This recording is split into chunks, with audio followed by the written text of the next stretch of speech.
கடந்த 2 வாரமா மாதம்பட்டி ரங்கராஜ் மற்றும் ஜாய் கிறிசல்டா அவங்களோட இஷ்யூ தான் ரொம்பவுமே பரபரப்பை ஏற்படுத்திட்டு இருக்கு.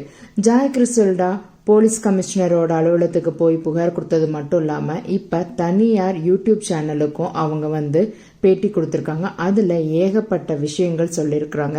இது முடிஞ்ச தருணத்துலையும் எந்த ஒரு அப்டேட்டுமே மாதம்பட்டி ரங்கராஜ் கிட்ட இருந்து வராத நிலையில் இப்போ ரீசெண்டாக என்ன வந்திருக்குன்னா, மாதம்பட்டி ரங்கராஜ் நடத்துகிற மாதம்பட்டி பாகசாலான்ற அந்த ஒரு நிறுவனத்திலிருந்து சென்னை ஹைகோர்ட்ல ஒரு மனு போட்டிருக்காங்க. இந்த மாதிரி ஜாய் கிறிசல்டா அவங்க அன்னெசரியா எங்களோட ரெஸ்டாரண்ட் மற்றும் எங்களுடைய தொழில் நிறுவனத்தை டேக் பண்ணி அவங்க இஷ்யூ கன்சர்ன் ரைஸ் பண்றாங்க.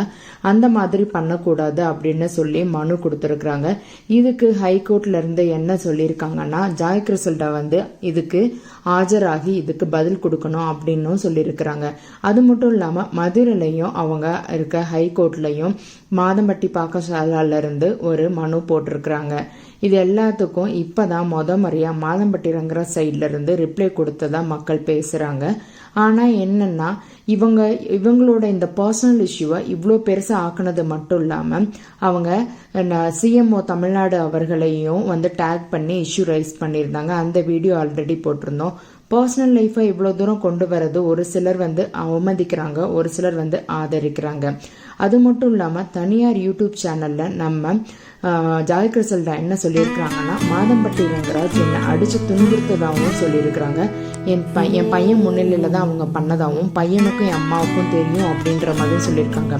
இதை பார்த்துட்டு ஒரு சிலர் என்ன சொல்கிறாங்கன்னா, இவங்க ஏன் டொமஸ்டிக் வயலன்ஸ் கேஸ் பதியக்கூடாது, இவங்க எல்லாமே முறைப்படி பண்ணலாமே, எதுவுமே முறைப்படி பண்ணாமல் இப்போ ஒவ்வொரு சேனலுக்கும் இப்படி பேட்டி கொடுத்துக்கிட்டு இருக்காங்களேன்னு சொல்லிட்டு மக்கள் சிலர் எதிர்ப்பு கொடுத்துக்கிட்டு இருக்கிறாங்க.